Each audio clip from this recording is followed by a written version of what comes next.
안녕하십니까. 공존행동기계를 강의하는 임종현입니다.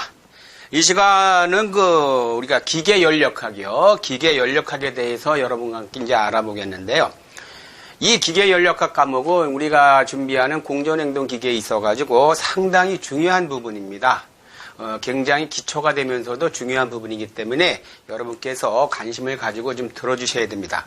왜냐하면 이 기계연력학은 향후 우리가 또 공부해야 될 공기조화요.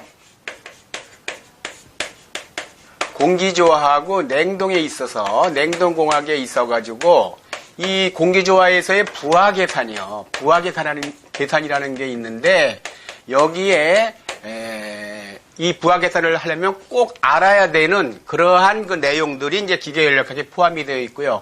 냉동에 있어도 각종 계산이 있어요.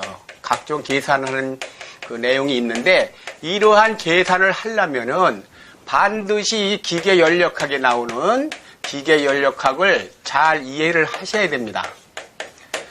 그래서 이 강의를 하다 보면은 이런 기계연력학이 상당히 어렵다 이런 얘기를 많이 합니다. 왜 그러냐 하면 이 기계연력학이 이론이 좀 깊고 또한 이 수학이 많이 들어갑니다.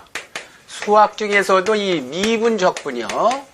미분적분이라는 좀 정도가 높은 그러한 수학이 요구되는 내용이 많기 때문에 좀 어렵게 느끼는 게 많습니다. 느끼시는 분이 많은데 이러한 거를 좀 배우신 분은 좀 쉽게 접근이 가능하겠지만 미분적분에 대해서 좀 약하신 분들은 기계연력학의 이론적인 내용을 할 때 좀 어려움을 겪는 건 사실이에요. 그래서 우리가 준비하는 공존행동기계 기사 시험이 그렇게 어려운 건 아니거든요. 이런 깊은 부분까지 요구하는 그런 내용은 없고, 단지 이런 것을 통해서 나온 공식이라든가, 기본적 이론을 이해하고 있는지, 이런 것을 판단하는 것이 이제, 기사시험이기 때문에 너무 부담을 가질 필요는 없습니다. 그래서 이번 강의도 이런 깊은 이론이나 깊은 수학이 요구되는 것은 가급적 피하고, 우리가 시험에서 이제 접할 수 있는 그 기본적인 이론, 그리고 기본적인 공식, 요런 거를 중점으로 해서 이제 말씀을 드리고는 합니다. 좀 수학 쪽에 좀 깊은 지식을 가진 분은, 좀 더 깊은 내용을 했으면 하는 바람도 있겠지만, 전체적인 공부를 하신 분의 어떠한 걸 고려해서, 기본적인 공식, 또 기본적인 이론에 집중해가지고 말씀을 드리겠다는 걸 말씀을 드립니다. 어쨌든 이 기계연력학은 우리가 공조를 공부하는 데 있어서 공기조화 냉동을 공부하는 데 있어서 상당히 중요한 과목이다. 기본 과목이면서도 상당히 중요한 과목이다. 이렇게 다시 한번 말씀을 드립니다. 그러면 이러한 기계연력학이라는 게 뭐냐? 우선은요, 꼭 정의할 수는 없지만은 우리가 어떤 열과 일의 관계에 대해서 중점적으로 이제 논하는 것이 이제 연력학이 되겠어요. 그리고 이러한 열과 일, 그러한 과정에서 나오는 각종 관계를 기계 분야에 응용한 그것이 이제 기계연력학이다. 이렇게 보시면 되겠습니다. 그래서 연력학이라는 것은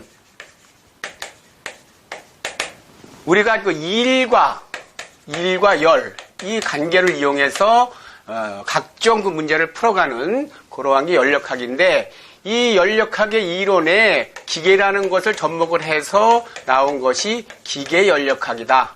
이렇게 보시면 되겠습니다. 그래서 이 기계연력학을 적용한 게 뭐가 있냐? 우선 엔진이 있죠. 열기관이요. 열기관. 그 다음에 자동차와 같은 내연기관과 함께 외연기관, 그 다음에 또 뭐가 있을까요? 거기에 보면 이제 가스 터빈이요.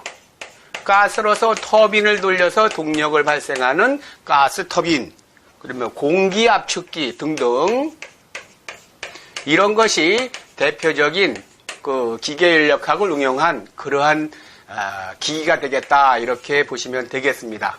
그래서 연력학에서는 일과 열이라는 단어가 아주 자주 나옵니다.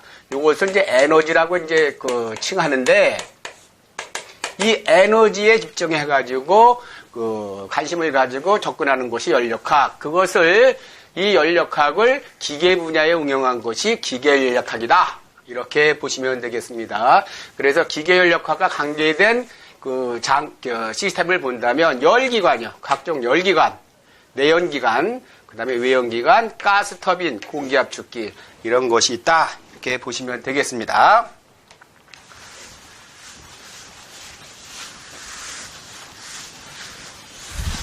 다음에 이러한 연력학을 공부하다 보면 우리가 자주 접하고 기본적으로 알아야 될 용어가 있습니다. 용어요. 용어에 대해서 좀 알아보면 먼저 계라는 게 있어요. 계와 두 번째 경계, 주의라는 게 있습니다. 주의. 그래서 계라는 것은 우리가 이제 시스템이다.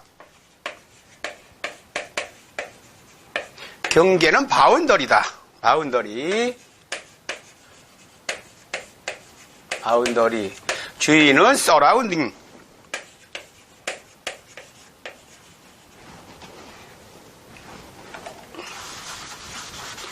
주변이라는 뜻이죠. 주변.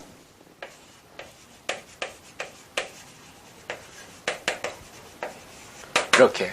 이 용어를 자주 씁니다. 그러면 계가 뭐고, 경계가 뭐고, 주의가 뭐냐? 우선, 우리가 이제 교재를 보면 연구 대상이 되는 일정량의 물질이나 공간의 어떤 구역을 계라고 한다. 그리고 경계라는 것은 계와 주의를 구분하는 거고, 주의라는 것은 계의 외부를 얘기한다. 이렇게 되어 있습니다. 그래서 말이 좀 어려우니까 요거를 그림을 그려서 생각을 해본다면, 이러한 실린더에 피스톤이 있고, 피스톤이 누르고 있습니다. 그 안에, 그리고 이제 기체가 들어있어요. 기체가 들어있습니다. 기체. 그래서, 만약 이 기체가 들어있는데, 기체, 즉 물질이 되겠죠. 물질. 기체가 들어있는데,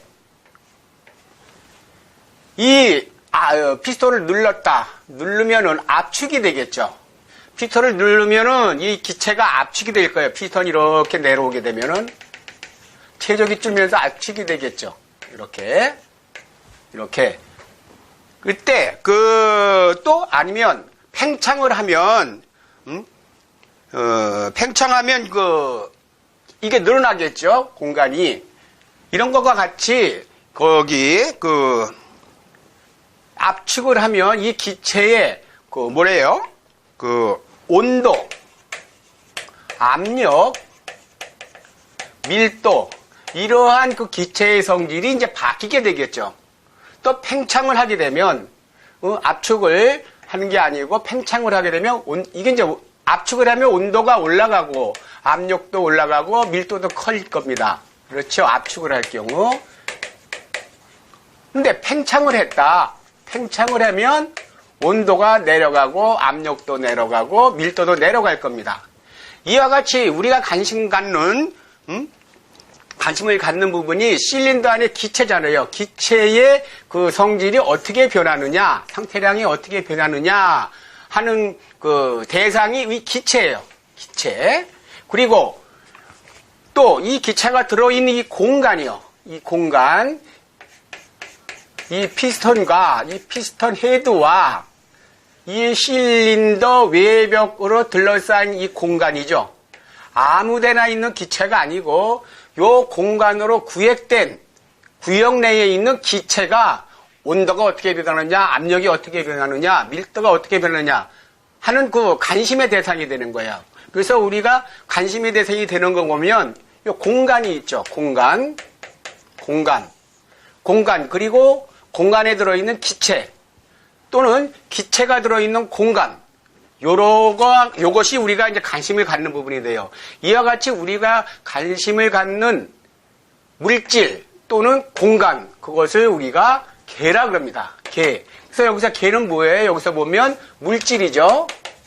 물질 그리고 공간 실린더 내적 요 부분이요. 실린더 헤드와 실린더 외부 벽가로 구획된 즉 기체가 들어있는 공간이요.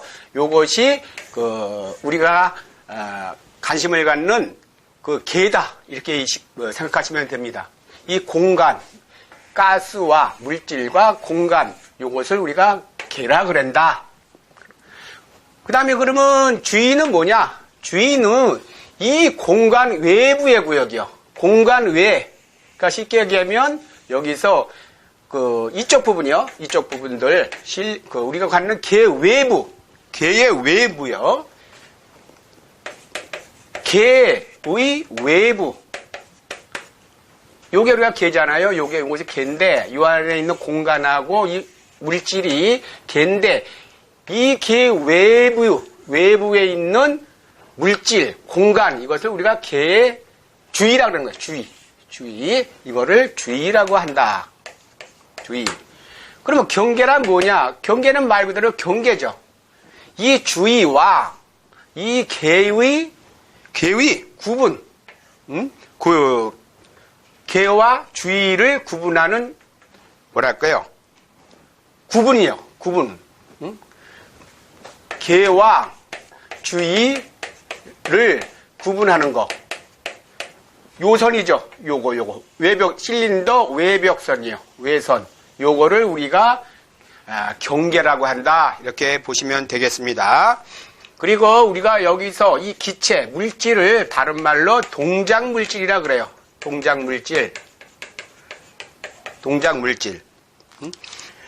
요거는 에너지를 저장하거나 운반하는 물질을 우리가 동작물질이라 그런다. 그래서 이 그림에 있어서는 동작물질이 기체가 되겠죠. 기체. 이렇게 보시면 되겠습니다. 그래서 개, 경계, 주위 이렇게 세 가지 용어가 쓰인다는 거 하고 두 번째 이러한 개는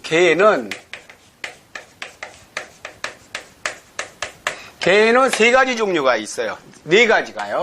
고립계, 그 다음에 밀폐계, 세 번째는 개방계,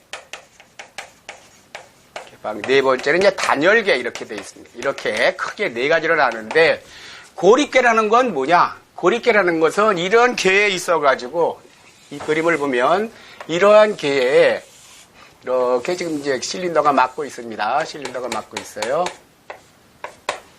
그리고 여기 이제 물질이 들어가 있죠. 그래서 고립계라는 것은 이 개 내에 물질이요. 물질이 나가거나 물질이 들어올 수 없는 거예요. 물질이요. 물질이 안 된다. 들어가거나 나가지 않는다. 물질이 이 개를 경계로 해가지고 경계를 중심으로 해서 주위에서 개로 들어가거나 개에서 주위로 나가거나 하는 게 불가능한 거예요. 그리고 또한 에너지요. 열과 일이요. 열과 일도 출입이 불가능해요. 이동이 불가능하다. 이렇게 되겠습니다. 요것이 고립계예요. 물질도 이 개 내에서, 시스템 내에서 나가거나 들어올 수가 없고, 열과 일도 나가거나 들어올 수가 없어요. 요것을 우리가 고립계라 그러고, 밀폐계는 뭐냐? 밀폐계는 요게 물질은 이 개에서 시스템 내에서 들어가거나 나갈 수 할 수 없지만은 열과 일은 할 수가 있어요. 열과 일은 이 개 내를 출입을 할 수 있다. 이렇게 보시면 되겠습니다. 개방계는 뭐냐? 개방계는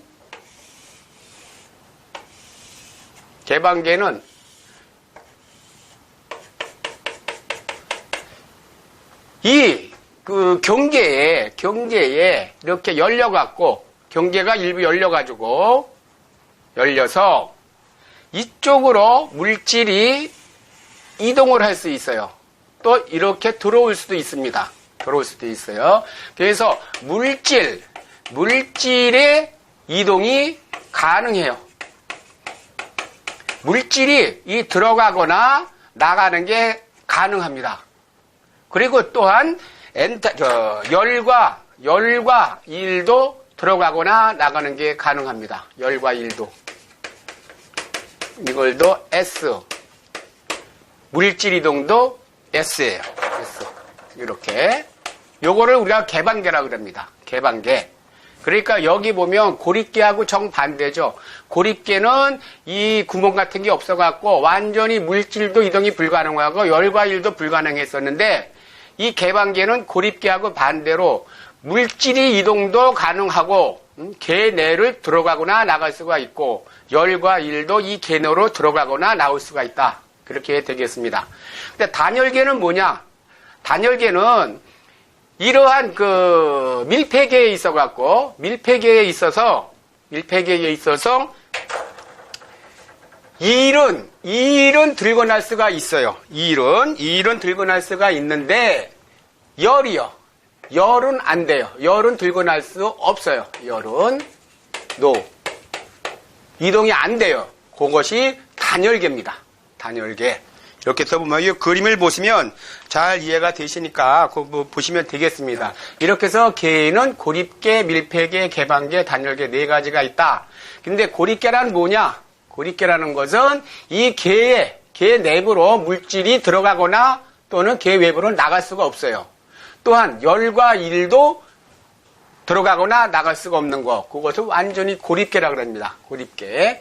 그리고 그래서 이거는 아주 이상적인 거예요. 이상적인 계인데 실질적인 비현실적이죠. 비현실적인 실제적으로 있을 수 없는 그러한 계다. 이렇게 보시면 되겠습니다. 그다음 가상적인 계다. 이상적인 가상적 계다. 이렇게 보시면 되겠습니다. 고립계. 실질적으로 이런 건 없죠. 그다음 밀폐계는 하나의 용어를 비유동계라고도 얘기를 해요. 비유동. 물질이 유동을 못한다. 들고 나질 못한다 해서 비유동계라고 그러고, 개방계는 뭐예요? 요거는 물질이나 열과 일이 다 이동을 할 수 있죠. 그래서 이거를 유동계라고 합니다. 유동계. 즉, 물질이 유동을 할 수 있기 때문에 그거를 유동계라고 합니다. 단열계도 이것도 비유동계예요. 물질이 들고 날 수 없기 때문에 비유동계. 이렇게 보시면 되겠습니다. 이렇게 해서 우리가 많이 쓰는 용어 중에 계와 경계와 주의 그리고 계의 종류가 어떤 것이 있는지에 대해서 알아봤습니다. 거기에 보시면은 각 시스템 비교해가지고 고립계, 밀폐계, 개방계 해서 고립계는 질량의 이동이 안 되고 에너지, 즉 열과 일도 시스템 내로 이동이 안 된다. 그래서 XX 쳤고요. 밀폐계는 그 질량은 그 이동이 불가능하지만 에너지, 즉 열과 일은 시스템 내로 이동이 가능하다. 그래서 동그라미를 쳤고요. 개방계는 질량도 이동이 가능하고 열과 일도 이동이 가능하죠. 그래서 둘 다 동그라미를 쳤네요.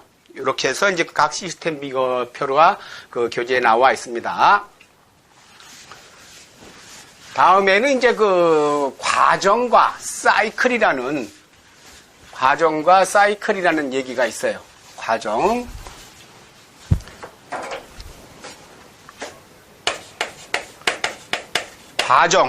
즉 프로세스. 그 다음에 이제 사이클이라는 게 있어요. 사이클은 잘 아시고요. 사이클. 과정이라는 것은 처음 상태에서 나중 상태로 바뀌어가는 것. 그래서 시스템이 변화하는 실제적인 상태의 연속적인 경로다. 변화하는 상태의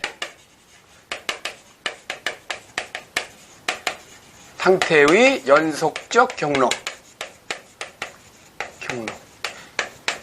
이게 무슨 얘기냐 보면은 우리가 그 PV 선도라고 있어요. 압력과 최적을 나타내 갖고 어떠한 일과 일을 나타내는 그러한 선도가 있는데 이 피스톤이 있습니다. 실린더 내에 피스톤이 있는데 당초에 여기 있었어요. 피스톤이 여기 있었어요. 1 상태에 있었어요. 1. 이것이 압축을 해갖고 2 상태로 왔습니다. 2 상태로 왔습니다. 2 상태로. 요때 어떻게 되느냐? 1 상태에서 압축이 됐죠. 압축이 됐으니까 이렇게 올라가겠죠. 이렇게 해서 2 이렇게 표시를 합니다. 그래서 과정이라는 것은 1 상태에서 2 상태로 변하는 연속적인 경로, 이거를 우리가 과정이라고 합니다. 과정. 요거를 우리가 프로세스 패스다 이렇게 얘기를 합니다. 그래서 과정이라는 것은 어떠한 물질 1의 상태에서 2의 상태로 변하는데 그 변해가는 상태의 연속적인 경로를 우리가 과정이다 이렇게 얘기를 합니다. 과정. 그리고 됐고요. 그 다음에 이런 과정에는 가역 과정과 비가역 과정이 있어요. 비가역 과정.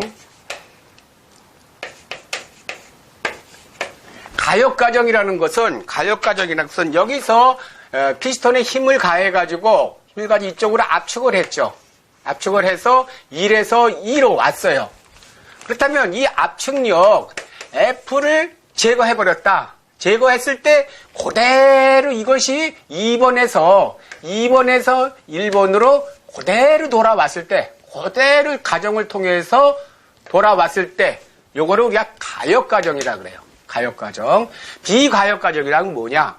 비가역과정이라는 것은 이렇게 원래 변했던 과정을 다시 역으로 돌아오는 게 아니고, 마찰 손실이라든가 어떤 손실의, 에너지 손실에 의해 갖고, 2변에서 와갖고, 이 상태로 올 수가 있어요. 이 상태로.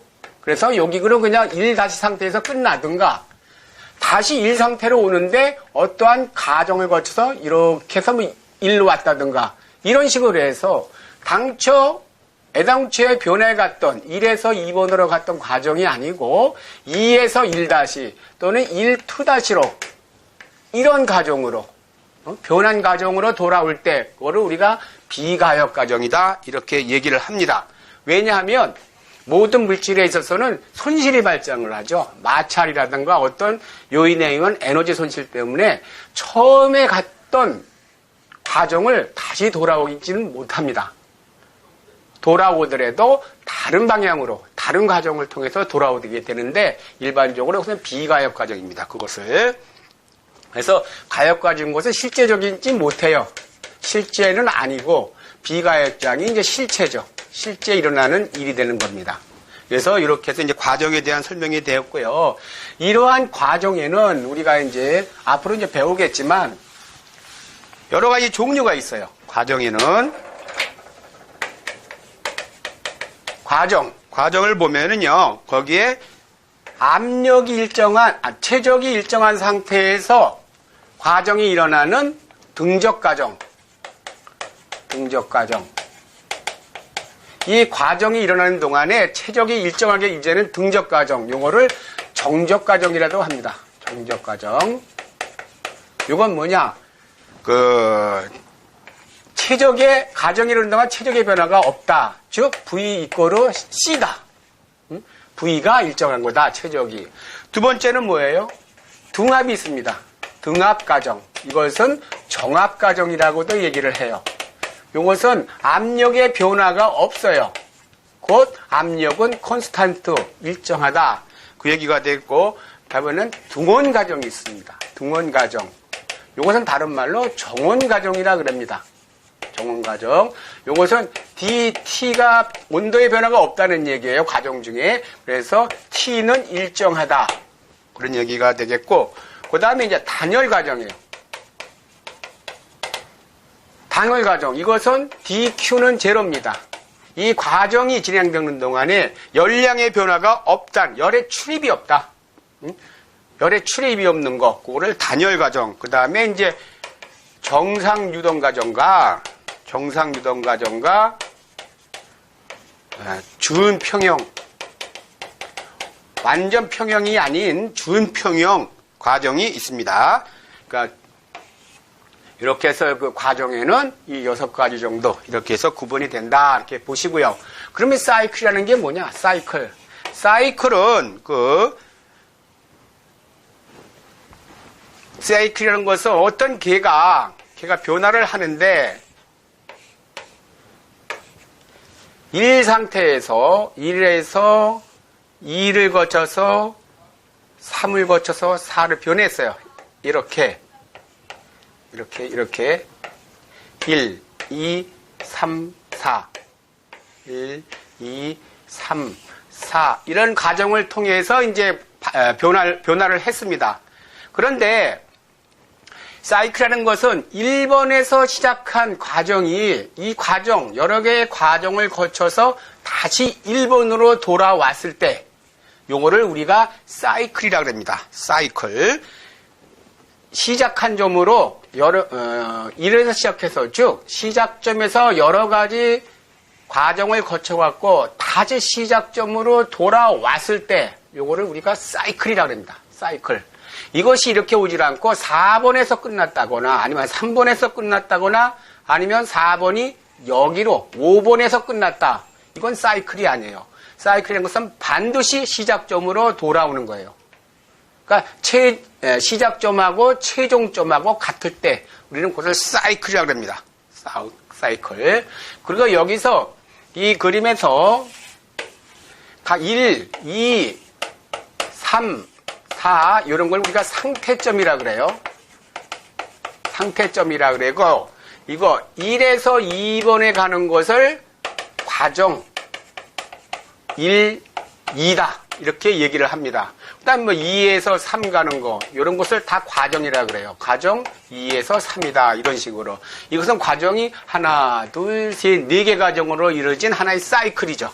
사이클. 그리고 사이클이라는 것은 1번에서 시작해서 3번, 4번, 1번 다시 1번에서 2번, 3번, 4번 반복적으로 될 때 그 한 번의 과정을 우리가 사이클이라는 겁니다. 사이클. 이렇게 보시면 되겠습니다. 이렇게 해서 우리가 이제 그 과정과 사이클에 대해서 알아봤고요. 다음에는 그 상태라는 게 있어요. 상태. 이 상태라는 분야에 있어가지고 우리가 그 시험 문제에 그 용어, 이론적인 문제로 많이 나옵니다. 설명형 문제로. 그래서 이 상태라는 거요. 상태. 말 그대로 상태죠. 스테이트인데 여기에는 그 강도성 상태량이라는 게 있어요. 상태를 나타내는 어떤 성질의 양 중에서 강도성 상태량이라는 게 있어요. 그리고 종량성 상태량이라는 게 있어요. 종량성 상태량. 강도성 상태량인 건 뭐냐? 물질이 가지는 상태 중에서 이것은 질량에 관계없어요. 질량에 관계없는 상태량이요. 요거를 강도성 상태량이다 이렇게 얘기를 합니다. 종량성 상태량은 뭐냐? 이것은 질량에 관계 있는 거예요. 질량에 뭐 관계 있음. 즉 질량에 비례하거나 반비례하는 비례 또는 반비례하는 주로 이제 비례라고 하면 되겠죠. 반비례도 그렇고 비례의 일종이니까 질량에 관계 있다. 즉 예를 들어서 뭐 비례한다. 요런 거요. 요거를 종량성 상태량이라고 합니다. 그래서 강도성 상태량의 예를 보면 온도 같은 거, 압력, 그 다음에 뭐 밀도 이런 거는 질량에 관계가 없죠. 질량이 크다 그래서 온도가 올라가거나 질량이 크다 그래서 압력이 올라가거나 밀도가 올라가는 건 아니죠. 이것은 그 상태 하나의 점에 있어서의 그냥 상태량일 뿐입니다. 요런 거요. 질량에 관계 없을 때 요거를 우리가 강도성 상태량이라고 그러고 종량성 상태는 뭐예요? 질량에 관계 있는 거예요. 비례한다거나 요런 거 보면 뭐가 있어요? 무게예요. 무게는 질량에 관계가 되죠. 무게라는 게 뭐예요? 질량에다가 중력과 속도 g를 곱한 거잖아요. 이런 식으로 질량에 비례하는 거. 무게는요. 질량이 커지면은 상태량도 커지게 되겠죠. 요런 게 이제 그 종량성인데, 무게, 질량, 그 다음에 뭐 최적, 엔트로피, 항우에 배울 엔트로피 같은 거요. 이런 것이 종량성입니다. 종량성. 그 다음에 이제 비상태량이라는 게 있어요. 비상태량이라는 것은 여기서 비가 아닐 비자가 아니고 요겁니다. 한자로 요거요. 비. 즉 영어로 스페시픽. 어떤 단위 질량 또는 단위 무게당 상태량이라는 얘기죠. 비상태량이란 뭐냐? 물질의 종량성 상태량을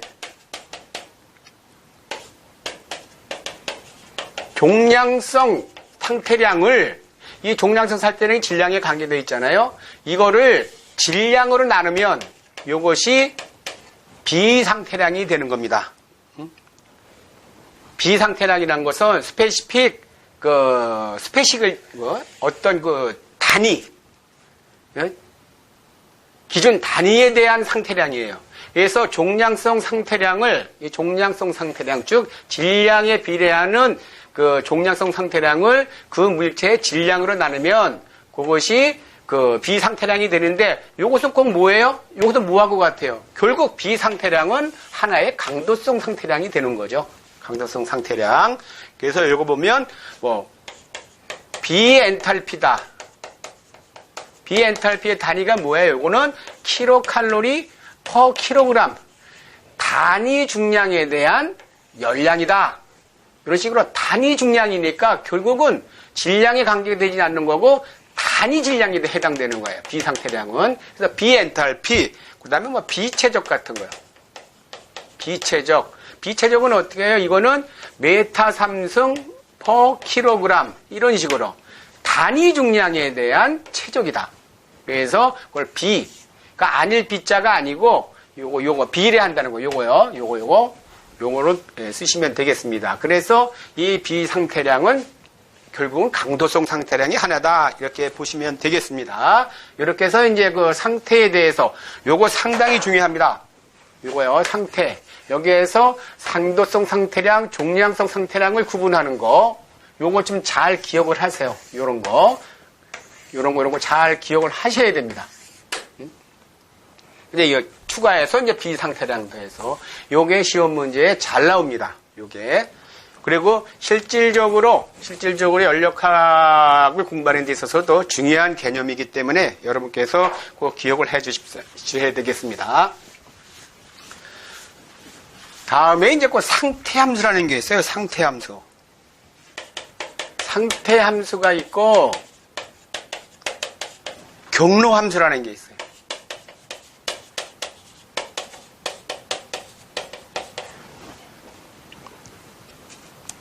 이것은 다시 점함수라고도 얘기를 합니다. 점함수. 그리고 경로함수. 경로함수는 도정함수다. 이렇게 이제 얘기합니다. 그럼 상태함수라는 건 뭐냐? 상태라는 것은 그 상태량이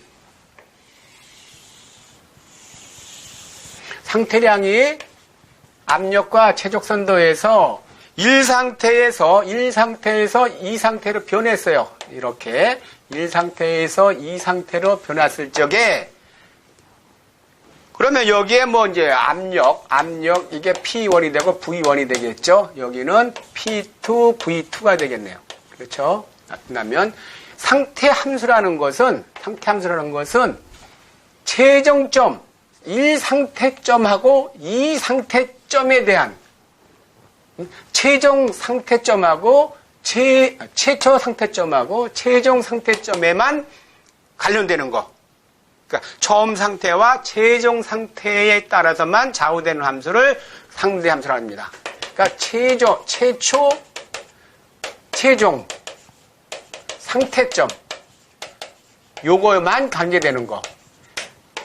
요거에 의해서만 정해지는 것이 상태함수고, 경로함수는 뭐냐?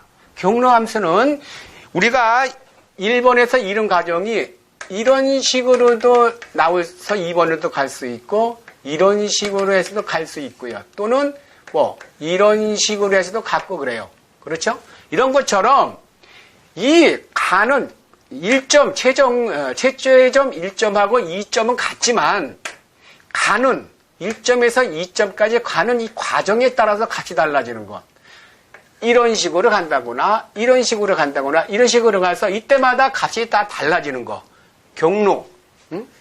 경로에 따라서 값이 다 정해지는 것이 경로함수, 도정함수다. 이렇게 보시면 되겠습니다. 이렇게 보시면 되는데, 그래서 상태함수라는 건 보면 그냥 경로에 무관하고 처음 상태와 최종 상태에서만 좌우되는 함수다. 그리고요, 요거는 그냥 외워두세요. 이것은 완전 미분이다. 수학적으로 완전 미분. 그 다음에 종류는 온도, 압력, 그 다음에 뭐 부피, 뭐 엔트로피, 엔탈피 이런 거요. 내부 에너지 같은 거. 이러한 것은 이 과정에 상관없고 단지 최초점하고 최종 상태점에 의해서만 정해지는 겁니다. 용어를 우리가 상태함수다. 경로함수는 뭐냐? 이 과정에 따라서 그 값이 달라지는 거, 정해지는 거, 그거요. 그래서 상태 변화 과정 중 개가 취한 경로에 따라 좌우되는 함수다. 그렇지? 개가 이런 식으로 가든가, 이런 식으로 하든가, 이런 식으로 하는가에 따라 값이 다 달라지죠. 그래서 그거는 경로에 따라서 값이 달라지는 거. 그 다음에 이것은 불완전 미분이에요. 미분. 그래서 편미분이라 그래요. 편미분. 그 다음에 종류에는 열, 일 같은 것이 이제 있습니다. 열과 일. 그래서 이거 여러분께서 꼭 기억하실 것은 이게 중요합니다. 이게 최초 최종 상태. 그 다음에 온도, 압력, 부피, 요 종류, 요거 좀 기억하셔야 되고, 경로함수는 경로에 따라서 값이 달라진다. 열과 일이 있다. 열과 일. 요거 잘 기억을 하십시오.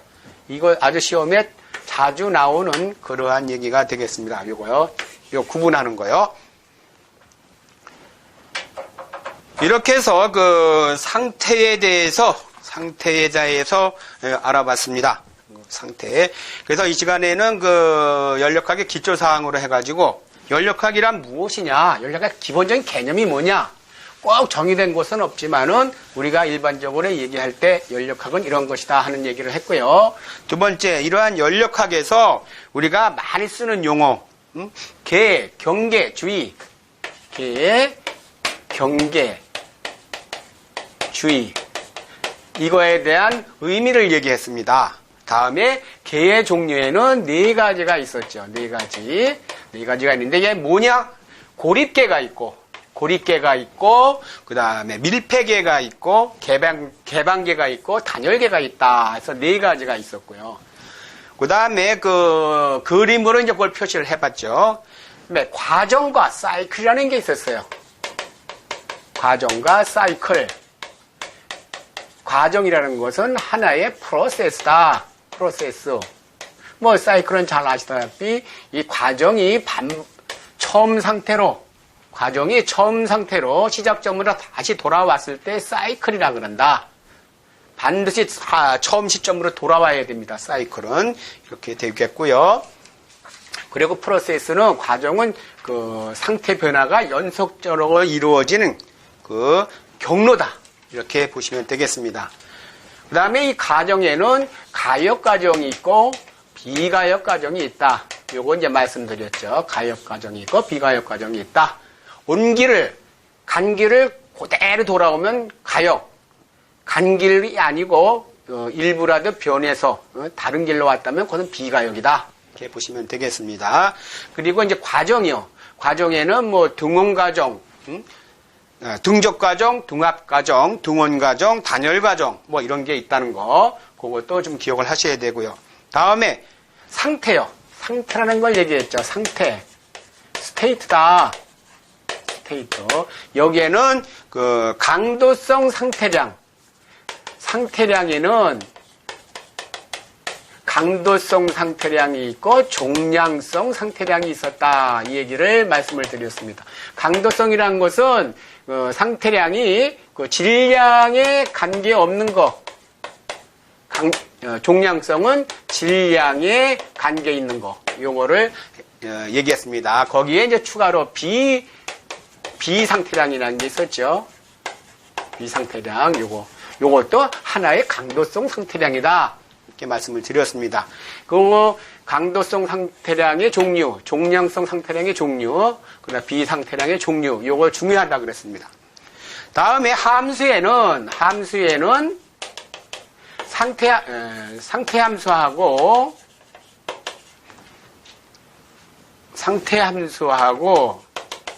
경로함수가 있다 그랬어요. 경로함수. 그래서 상태함수는 다른 말로 점함수다 이렇게 얘기를 했습니다. 경로함수는 도정함수다 이렇게 얘기를 했습니다. 점함수, 도정함수. 상태함수라는 것은 최초점하고 최종점에만 관계되는 그거에 의해서만 정해지는 함수고, 경로함수라는 것은 그 경로에 따라 값이 달라지는 것. 그래서 상태함수의 대표적인 것들이 거기에 하면 온도, 압력, 부피, 엔트로피, 엔탈피 이런 게 있고요. 경로함수의 대표적인 것은 열과 일이 있다. 이거 아주 중요하다고 그랬습니다. 구분하는 것을 여러분께서 꼭 기억을 해 주십사. 이렇게 말씀을 드리면서 이 시간의 강의는 여기서 마치도록 하겠습니다.